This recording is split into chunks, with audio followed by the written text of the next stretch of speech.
दोस्तों, हमारे देश में अच्छे पढ़े लिखे लोग भी कानून की छोटी छोटी बातों से अनजान हैं।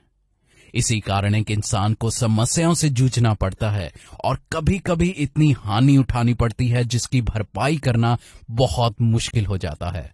नमस्कार, मैं हूं प्रभात परवाना। कानून कवरेज के इस खास शो में आपका स्वागत है। मेरे साथ सीट पर हैं सुप्रीम कोर्ट के अधिवक्ता श्री आर.के. शर्मा जी। शर्मा जी कानून कवरेज सीरीज के लेखक हैं। यह पुस्तक श्री नरेंद्र मोदी एवं हाई कोर्ट व सुप्रीम कोर्ट के जजों द्वारा अनुमोदित है। हम कानून कवरेज के इस स्पेशल शो में आपको ऐसी अनेकों ज्वलंत समस्याओं के प्रश्नों का जवाब देंगे, जैसे अपनी संपत्ति को दूसरे के कब्जे में जाने से कैसे रोकें, झूठे आरोपों से बचाव कैसे करें, नवविवाहिता झूठे दहेज के केस में फंसाए तो क्या करें, और पुलिस एफआईआर दर्ज करने से मना करे तो क्या करें। क्या मात्र आई लव यू कहना जेल जाने का आधार बन सकता है? लिव इन रिलेशनशिप कब लीगल मानी जाती है? क्या कोई रेप पीड़ित महिला 1 वर्ष बाद भी एफआईआर दर्ज करा सकती है?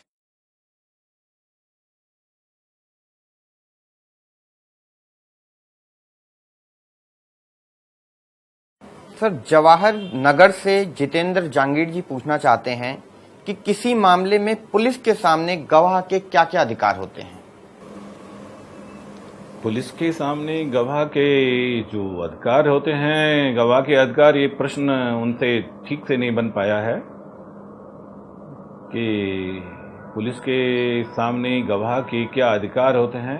पुलिस से क्या अपेक्षा की जाती है कि वो गवाह के साथ कैसे पेश आए। गवाह एक आदरणीय होता है, कोशिश की जाए कि गवाह को थाने में ना बुलाया जाए। महिला गवाह है तो थाने में आ ही नहीं सकती। महिला अगर गवाह है तो थाने में बिल्कुल ना बुलाया जाए। गवाह 15 साल से कम उम्र का बच्चा है तो थाने में बिल्कुल नहीं बुलाया जाएगा। अगर वो अपंग है गवाह तो थानाधिकारी को बोलेगा कि मुझे आप अपने खर्चे पे बुलाइए। अगर कोर्ट में जा रहा है गवाह तो थानाधिकारी को जो प्रोसिक्यूशन है उसको बोलेगा कि भाई मुझे टैक्सी कराइए, मैं टैक्सी में जाऊंगा, मैं तो नहीं जा सकता ऐसे। लेकिन वो दूसरी बात है कि इतनी संवेदना पुलिस के अंदर आनी चाहिए। गवाह एक इज्जतदार आदमी होता है और एक पुलिस के लिए, प्रोसिक्यूशन के लिए तो खासकर, क्योंकि वो उसको कॉर्पोरेट कर रहा है, उसी की गवाही दे रहा है जो गवाह होता है। गवाह को डांटा ना जाए, गवाह का जो स्टेटमेंट होता है उस पर साइन ना कराया जाए। 162 सीआरपीसी 162 क्लियर बोलता है कि गवाह जब स्टेटमेंट दे तो गवाह के स्टेटमेंट पे उसे साइन नहीं कराया जाए। गवाह बाउंड नहीं है उस पर साइन करने के लिए। गवाह को ल्यूर ना किया जाए, मोहित ना किया जाए, पटाया ना जाए, धमकाया ना जाए, अपने साथ कहीं ले जाया ना जाए।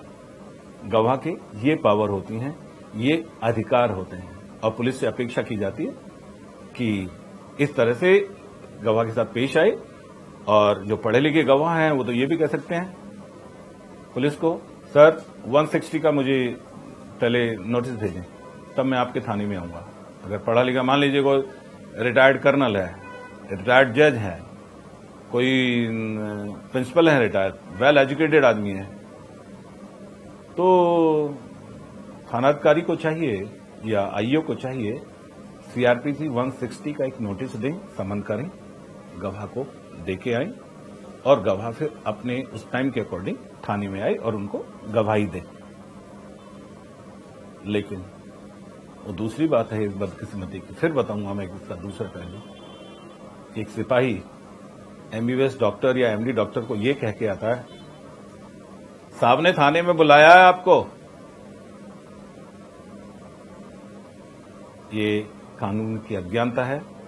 कानून कवरेज की किताबों में हमने वो राइट्स, वो बातें हमने लिखी हैं कि जो एक आम आदमी को बहुत रोजमर्रा के जीवन में बहुत सख्त जरूरी है। और जैसे प्रश्न आप पहले से पूछ रहे हैं या पूछे हैं, इनसे भी अच्छे प्रश्न हमने कानून कवरेज में, इससे मिलते जुलते प्रश्न, यही प्रश्न हमने कानून कवरेज में लिखे हुए हैं। सर, प्रशांत ठाकुर हैं मथुरा से। इन्होंने हमें पत्र लिखा है और ये पूछना चाहते हैं कि कब कोई अधिकारी जनता के हाथों से पिटकर भी कुछ नहीं कर सकता। कब कोई अधिकारी जनता के हाथों पिटकर भी कुछ नहीं कर सकता? देखिए, कर्तव्य से भुगतम। कोई अधिकारी गलत करता है सामूहिक रूप से ओपनली समाज में तो पिटेगा, पिट सकता है। रिश्वत जैसे शराब पी के बहुत सारे लोगों को देखा होगा, वर्दी वाले भी हैं, शराब पी के अभी टीवी में भी आ रहा था, छीना झपटी कर रहे थे, आपस में लड़ रहे थे, दारू पी के इधर उधर हो जाते हैं। दूसरी बात ये है, एक बात और मुझे याद आ रही है कि आईपीसी 99 में लिखा है कि जब कोई भी अधिकारी किसी के यहां रेड डाल रहा है, किसी के यहां जा रहा है, पूछताछ कर रहा है, अरेस्ट कर रहा है, चैलेंज कर रहा है, उसको अपने साथ ला रहा है, तो उसका यह फर्ज बनता है कि वो अपना क्रीडेंशियल, अपना परिचय पत्र उसको दिखाए। अगर उसके पास परिचय पत्र नहीं है और वर्दी भी नहीं है, जो रिक्विजाइट वर्दी है वो भी नहीं है, फिर भी वो जबरदस्ती कर रहा है, तो वो पब्लिक उसको पीट सकती है और पीटने के बाद भी वो कुछ नहीं कर सकता। उसे अपना क्रीडेंशियल, अपनी परिचय पत्र उसको दिखाना पड़ेगा। ये 99 सेक्शन 99 का सब्जेक्ट है। सर, वैसे तो ये पत्र हमें चेतन शर्मा जी ने मथुरा से भेजा है, पर ये बहुत साधारण सा प्रश्न है और सभी इसका उत्तर जानना चाहेंगे कि पुलिस द्वारा पूछताछ के क्या नियम होते हैं? देखिए, पुलिस द्वारा पूछताछ के नियम कोई कानून में तो है नहीं, उनका पुलिस एक्ट में जरूर है कि पूछताछ कैसे की जाए, लेकिन पुलिस से अपेक्षा की जाती है कि पुलिस पूछताछ के वक्त एक अपनी साइकोलॉजी का और संवेदना का इस्तेमाल करे। पुलिस की क्षमता और उसके दिमागी स्तर का, मानसिक स्तर पर निर्भर करता है कि वो जो आरोपी है, उस आरोपी से जो कमआउट, जो फाइंडिंग्स लेना चाहती है, वो किस तरीके से फाइंडिंग्स से निकल पाए। क्योंकि हर आदमी का, मान लीजिए कोई एक्यूज्ड है, एक्यूज्ड अभी दोषी नहीं है, वो आरोपी है।